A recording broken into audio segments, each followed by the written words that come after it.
भारतीय राजनीति के रंगमंच पर जब कभी राहुल गांधी रायबरेली पहुंचते हैं तो ये सिर्फ एक दौरा नहीं होता बल्कि सियासत की धड़कनों को तेज करने वाला प्रसंग बन जाता है। बुधवार को भी यही हुआ।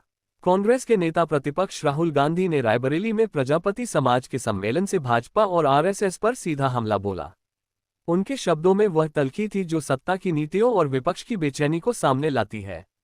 उन्होंने कहा कि देश की 90% आबादी ओबीसी, दलित और आदिवासियों की है, लेकिन भाजपा और आरएसएस यह नहीं चाहते कि ये तबके आगे बढ़ें। यह आरोप सिर्फ चुनावी बयान नहीं बल्कि सामाजिक न्याय की राजनीति को फिर से केंद्र में खड़ा करने की कोशिश भी है। सवाल उठता है कि क्या राहुल गांधी जातिगत जनगणना को लेकर सच में गंभीर हैं, या यह महज एक रणनीतिक दांव है। प्रधानमंत्री नरेंद्र मोदी को निशाने पर लेते हुए राहुल ने याद दिलाया कि मोदी खुद ओबीसी पृष्ठभूमि से आते हैं, फिर भी वे जाति जनगणना पर चुप क्यों हैं। उन्होंने तंज कसा कि संसद में इस मुद्दे पर सवाल पूछे जाने के बाद प्रधानमंत्री ने 1.5 घंटे तक भाषण दिया लेकिन जातिगत जनगणना पर एक शब्द भी नहीं बोले। ये सवाल आज हर उस तबके का भी है जो बराबरी की तलाश में है। क्यों सरकार इस मुद्दे पर मौन है? क्या डर है कि आंकड़े सामने आने के बाद सत्ता समीकरण हिल सकते हैं? राहुल गांधी का ये दौरा बिना विवाद के पूरा हो, ये संभव ही नहीं था। दिल्ली से फ्लाइट द्वारा लखनऊ और फिर सड़क मार्ग से रायबरेली जाते समय उनके काफिले को विरोध का सामना करना पड़ा। योगी सरकार के मंत्री दिनेश प्रताप सिंह, जो खुद राहुल गांधी के चुनावी प्रतिद्वंद्वी रह चुके हैं, समर्थकों के साथ सड़क पर धरने पर बैठ गए। राहुल वापस जाओ के नारे लगे और पुलिस व भाजपा कार्यकर्ताओं के बीच धक्का-मुक्की तक हो गई। क्या ये विरोध सिर्फ एक नेता की नीतियों के खिलाफ था या फिर यह संदेश था कि राहुल गांधी का रायबरेली की सियासत में आसानी से स्वीकार किया जाना भाजपा के लिए खतरनाक है? विरोध और नारेबाजी के बीच जब राहुल गांधी बटोही रिजॉर्ट पहुंचे तो उन्होंने चुनावी धांधली का बड़ा मुद्दा उठाया। उन्होंने कहा, पहले लोग कहते थे कि दाल में कुछ काला है, लेकिन अब सबूत है।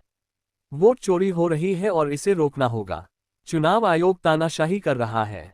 ये बयान सीधे तौर पर लोकतांत्रिक संस्थाओं की निष्पक्षता पर प्रश्न चिन्ह है। क्या सचमुच वोट की चोरी इतनी गहरी सच्चाई है कि अब कांग्रेस इसे चुनावी नैरेटिव का हिस्सा बनाने जा रही है? राहुल गांधी का ये दौरा चुनाव बाद का छठा रायबरेली दौरा है और 2 दिनों तक वे कार्यकर्ताओं के बीच रहेंगे।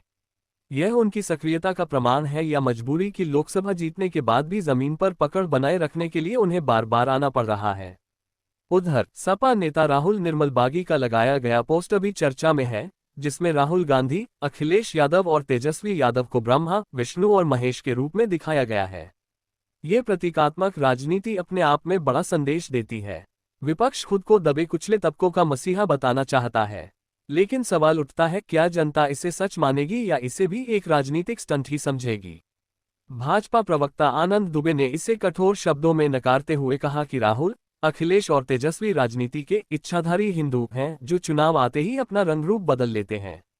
यहां भी सवाल खड़ा होता है कि राजनीति में विश्वास और छवि का ये खेल कब तक चलेगा। रायबरेली की इस पूरी कहानी में एक तरफ राहुल गांधी का जातिगत न्याय और वोट चोरी का नैरेटिव है, दूसरी ओर भाजपा का उनके खिलाफ विरोध और व्यंग्य है। लेकिन असली सवाल यह है, क्या राहुल गांधी का ये हमला भाजपा और आरएसएस की नींव को हिला पाएगा या ये सब कुछ सिर्फ चुनावी शोर में खो जाएगा? और सबसे अहम, क्या जाति जनगणना का सवाल वाकई भारतीय लोकतंत्र में बराबरी की बुनियाद बनेगा या ये भी नेताओं की भाषणबाजी का हिस्सा रह जाएगा?